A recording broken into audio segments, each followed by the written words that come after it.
akala namin nga, ang pagsasalita mo dyan para manawagan ka na tumigil yung gera. Di ba yun Gera. yung pagkakalam? Hindi niya nabanggit, partner. Hindi niya Ha? nabanggit. Hindi niya nabanggit? Kasi may time limit kasi. At saka partner, hindi niya mabanggit, alam mo bakit? Kasi wala naman leader.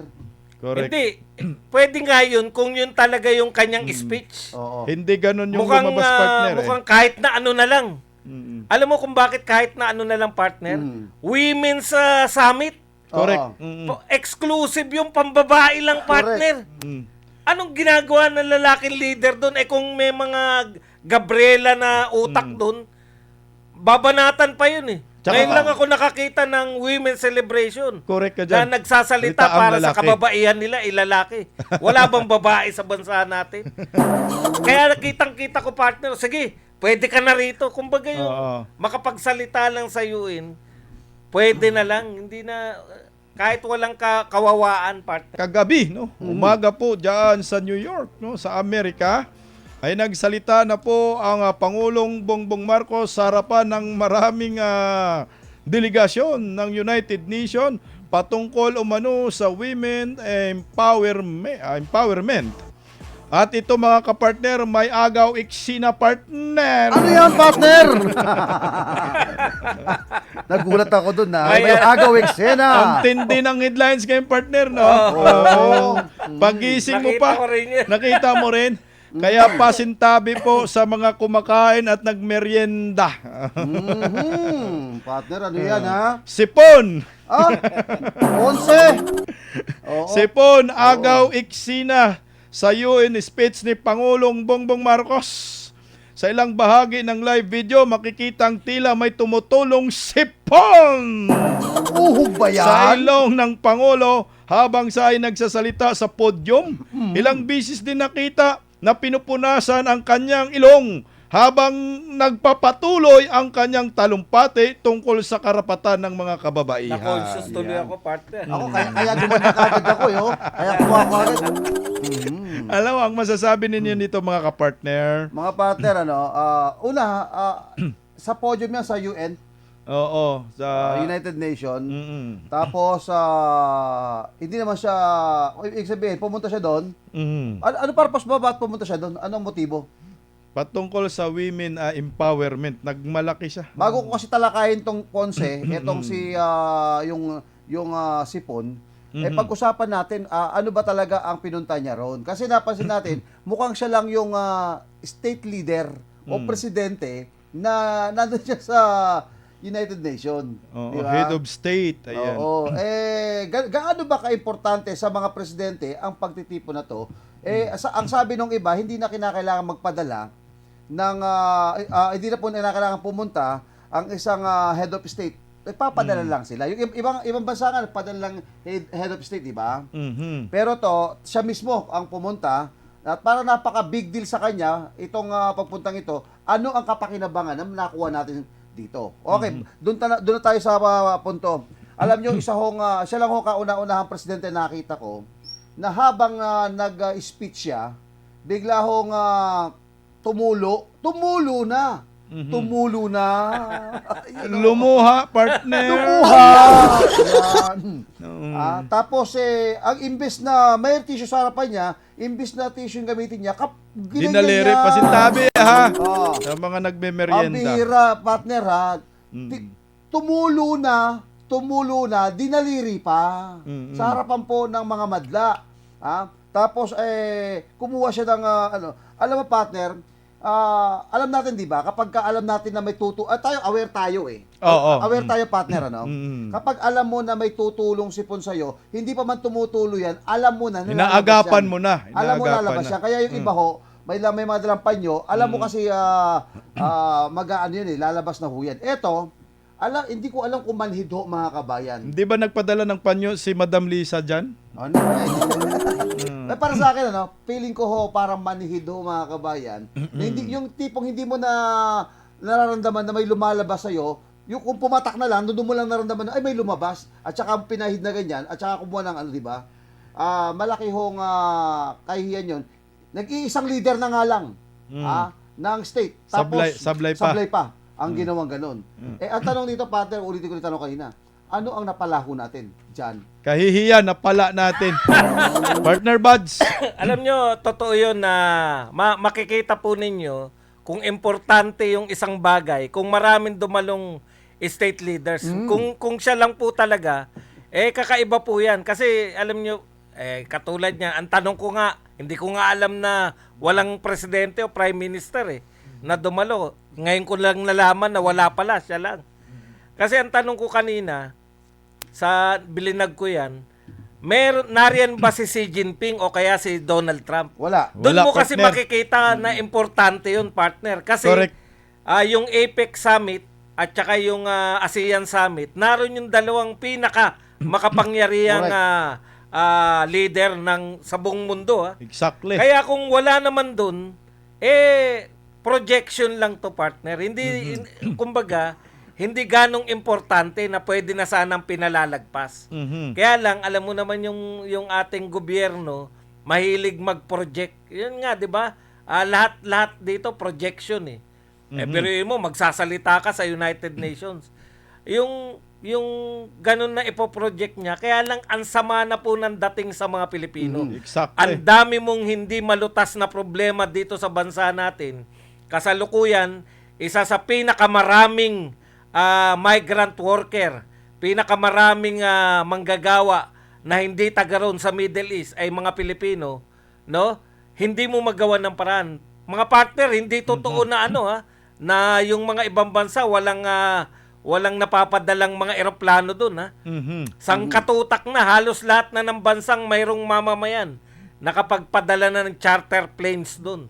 Kung hindi man kanila partner nagbayad sila ng mga airlines para masakyan ng kanilang mga mamamayan. Kaya dapat, Mr. President, wala na pong talab yung mga projection mo na magsasalita ka sa UN. Wala na po yan Lahat po yan optics lang. Isa pa, akala namin nga ang pagsasalita mo dyan para manawagan ka na tumigil yung gera. Di ba yun yung pagkakalam? Hindi niya nabanggit, partner. Hindi niya nabanggit. Hindi niya nabanggit? Hindi, kasi may time limit kasi. At saka partner, hindi niya mabanggit, alam mo bakit? Kasi wala naman leader. Correct. Hindi. Pwede nga yun kung yun talaga yung kanyang speech. Oo. Hindi ganun yung Mukhang, lumabas, partner. mukhang kahit na ano na lang. Alam mo kung bakit kahit na ano na lang, partner? Women's Summit. Correct. Oo. Exclusive yung pambabae lang, partner. Anong ginagawa ng lalaking leader doon? Kung may mga Gabriela na utak doon, babanatan pa yun Tsaka, Ngayon lang ako nakakita ng women's celebration. Correct ka Na dyan. nagsasalita Salita ang para sa lalaki. kababaihan nila, lalaki. Wala bang babae sa bansa natin?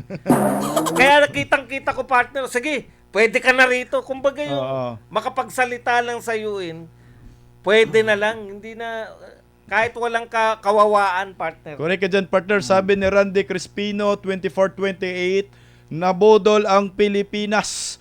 Halos makipag-away ako noon sa social media. Mas malala pa sa tatay niya. Pareho kayo ni partner Badong. Hindi, partner, rejoinder lang ako sa iyo doon sa sinabi mo, partner Buds. May punto ka doon, kasi pamabaihan yun Tapos magugulat ka, magugulat ka, dala mo ang buong delegado at 2 eroplano kayo. Ang unang tanong ho dito, siguro dapat mag-report sa taong bayan ito hong si Claire Castro. Magkano ho ang ginastos ng Pangulo at kasama ng delegado diyan po sa pagpunta po sa New York? Napaka-importante po at napakahalaga pag-usapan natin kung magkano yung ginastos nyo. Kasi ang Pangulo po mismo nagsabi, magtipid kayo! Exactly. Diba? Tapos makikita mo, pwede naman, bakit yung ibang bansa nagawa nila? Na magpadala lang ng delegado at hindi ho buo yung buong delegado lang kasama ho doon. Pati presidente, di ba? Bakit yung ibang bansa nagawa nilang magpadala lang ng representative nila, samantala si Bongbong Marcos, siya pa pumunta at may kasama pa siyang delegado. Ang tanong, magkano ang ginastos?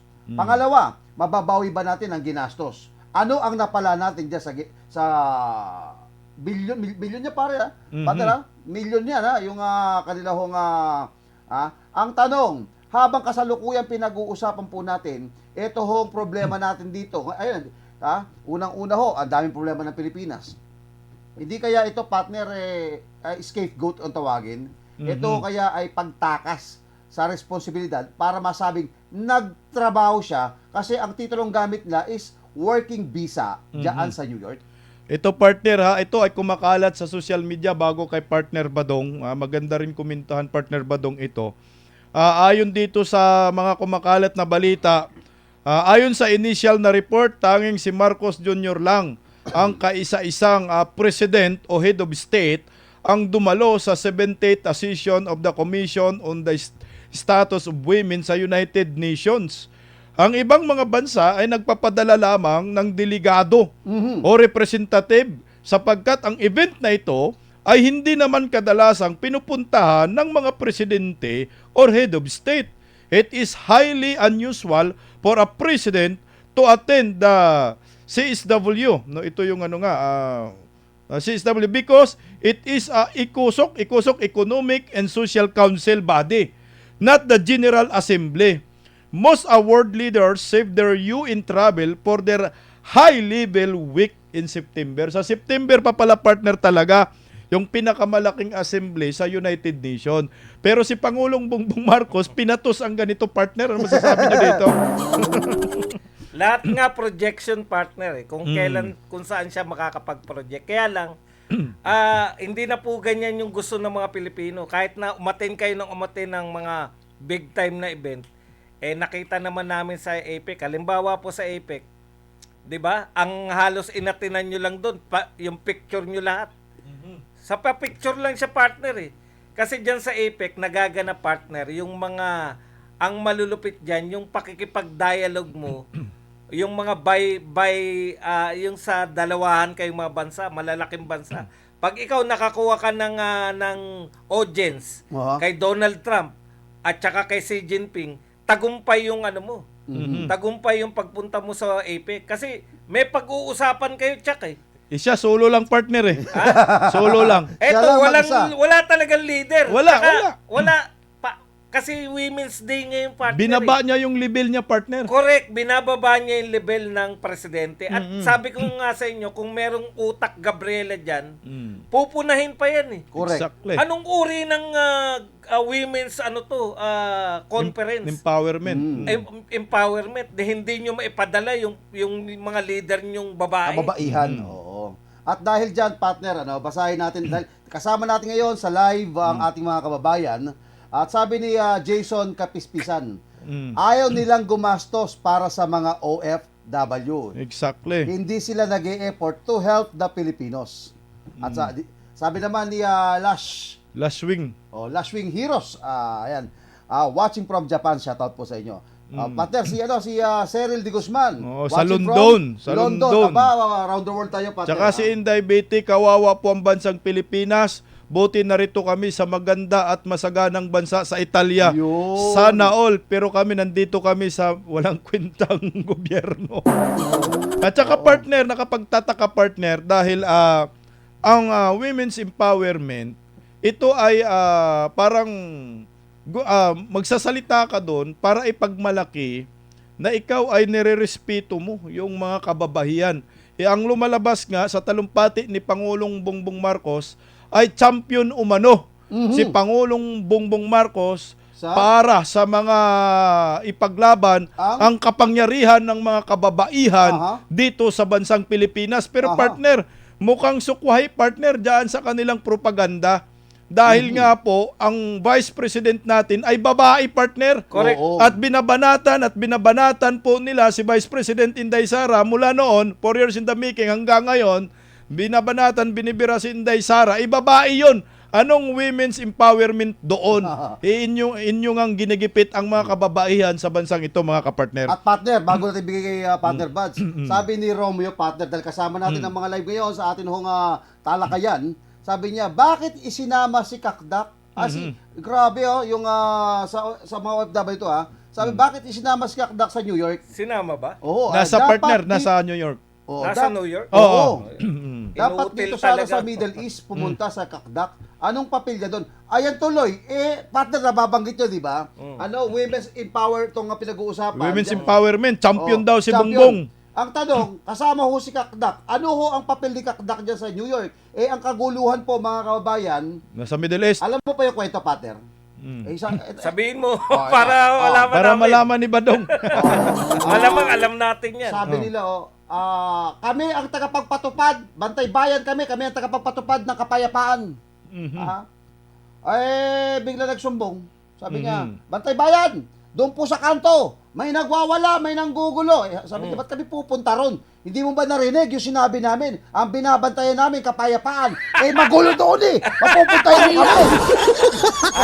Ayaw pumunta sa gulo. O parang ganyan ginawa ho ni Kakdak. Ang ginawa ho ni Kakdak, sumama kay BBM, papunta ho Estados Unidos sa New York. Siyempre, Apple doon. Walang gera doon, Pater. Masarap doon. O, di ba? Malamig doon. O, di ba? Amerika yun pupunta ka ba naman sa Middle East? Gera yun. Gusto mo na bagsakan ng missile yan. Baka hindi na makabalik. Sabi ni Regina Marigon bago kay partner Badong, kahit ano pa kasi gagawin ni BBM, wala nang naniniwala, halos pinagtatawanan na lang siya ng karamihan, partner Badong. Tama, partner, no? Tama yung si Rina Marigon na Tama.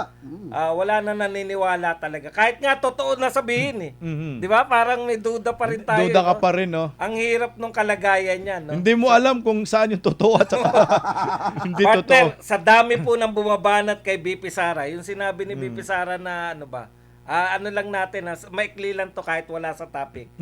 Ito po yung mga nagpadala na ng chartered planes nila. United States, United Kingdom, France, Germany, China, Australia, Poland, Poland, India, Italy, Czech Republic at Slovakia, Spain, Romania, Bulgaria, Austria at Kazakhstan. Sa mga dito po sa sa Asia, ito naman po yung mga Asian countries na nagpadala ng kanilang charter flights. Japan, South Korea, India, Singapore, Thailand, China, Kazakhstan. Partner, ang ginawa nila dyan, para lang konting-konti lang, no? Kung talagang may bombahan, sa Muscat, sa Saudi Arabia, Riyadh, at saka sa Abu Dhabi at Dubai. Doon po nakalagay yung eroplano nila. Ngayon, yung mga government official nila doon nakikipag-coordinate para kung malayo doon, land by land partner, pupunta doon sa Muscat, pupunta doon sa Saudi at pupunta doon sa Abu Dhabi at Dubai. Yun yung ginagawa ng gobyerno nila. Ngayon, ang ginagawa ng gobyerno natin, binabanatan pa rin si BP Sara sa sinabi niya na pwedeng magpadala ng Correct. eroplano, partner. Kaya, Totoo naman kaya, di ba? ayan na nga, sinabi ko na nga, partner. Itong mga bansang to, hindi po to bulahan. Ito po ay totoo. Ayan po, may mga ginagawa po sila, pati po yung mga ginawa nila. Hindi na lang natin masabi dahil ang dami. Yung mga ginawa nila, kailan sila nagpadala, nasan yung eroplano nila. Partner, tama yung sabi niya, Ang tanong ho, mga kababayan, ang Pilipinas, Puro ho, daldal Nauuna ho yung dakdak Imposible daw yung sinasabi ni BP Sara na Yung magpadala. sinabi mo, napakaraming bansa na nagpadala ng mga eroplano doon para sa gipinuho yung kanilang mga kababayan. Sa Pilipinas, mas nauuna po yung bunganga po ni Chaka. Correct. Ang daldal nauuna ho yung daldal ho ninyo dyan sa Malacanang. Dapat ho ng ating kababayan, kilos. Correct ka Ang dyan, kailangan partner. po natin, dapat ito, hambalusin natin ito Hoy! Gising! Ayan. Bakit? Nahihimbing pa yata kayo. Yung karatig bansa natin, naghahakot na sila. Samantalang tayo, ano ba yan? May Duterte ba dyan? Hindi po. Kailangan may Duterte dyan, tirahin natin. Teka, mag-hearing muna tayo tungkol sa Duterte. Pag-usapan natin ito. Patalsikin natin ang Duterte. Yan ho kasi ang ginagawa po nila, mga pater. Talaga pamumulitika, nauuna. Tama ka dyan, partner. Bago riyan, partner, bago tayo sa news update, ako papalagang ko muna itong sinabi ng palasyo na lumalabas na si PBBM ay champion ng women's empowerment. Baka nakalimutan po ng maraming Pilipino at ng United Nations yung ginagawa ni Pangulong Bongbong Marcos sa Kingdom of Jesus Christ na pinadalhan ng napakaraming mga militar, mga Special Action Forces, yung KOGC compound, na karamihan mga babae. Correct! Ang mga nandoon. So ngayon sasabihin mo women's empowerment, champion ka, nanggigipit ka ng mga kababaihan. Nakita natin yung isa sa mga leader ng KOJC, si Ma'am Nore, inisprehan ng pepper spray ng Correct. kapulisan. Yun ba yung sinasabi mong women's empowerment? Alam niyo po mga kapartner, kung sino po ang sasabihin natin champion para sa karapatan ng kababaihan, si Pastor Apollo Sikibuloy. Correct! Karamihan ng mga leader ni Pastor Kibuloy, mga kababaihan. Tama. At ang mga kababaihan, pinag-aral ng libre, nagiging professional dahil kay Pastor Apollo Sikibuloy. Mas okay pa yung title na yan na Champion for Women Empowerment kay Pastor Apollo Sikibuloy Yes, kumpara dito kay Pangulong Bongbong Marcos, partner. Partner, Tama. tugtong lang ako doon sa sinabi mo. Hindi lang partner yung KOJC. Ako naranasan ko. Mga matatandang kababaihan, pinadapa pa ng mga tauhan ni Bongbong Marcos. Mga babae, partner. Oh, diyan sa Sitio Ungguyan. Oh, naka-live yun, Oo. di ba? Di ba? Kasama ko si partner Jason noon. Nung pumunta kami doon. Nakita ko, niransak pa yung mga bahay. Correct. Yung si Lola, talagang takot na takot. Yung mga batang kababaihan. Yan po sasabihin mong champion ka. Yung champion, yung inaalagaan mo ang kapakanan ng mga kababaihan. Baka champion sa pangungurakot. Partner ba daw? Correct. Yun lang ang sabi ko, Champion correct. sa panggigipit. Grabe, no? Ayan.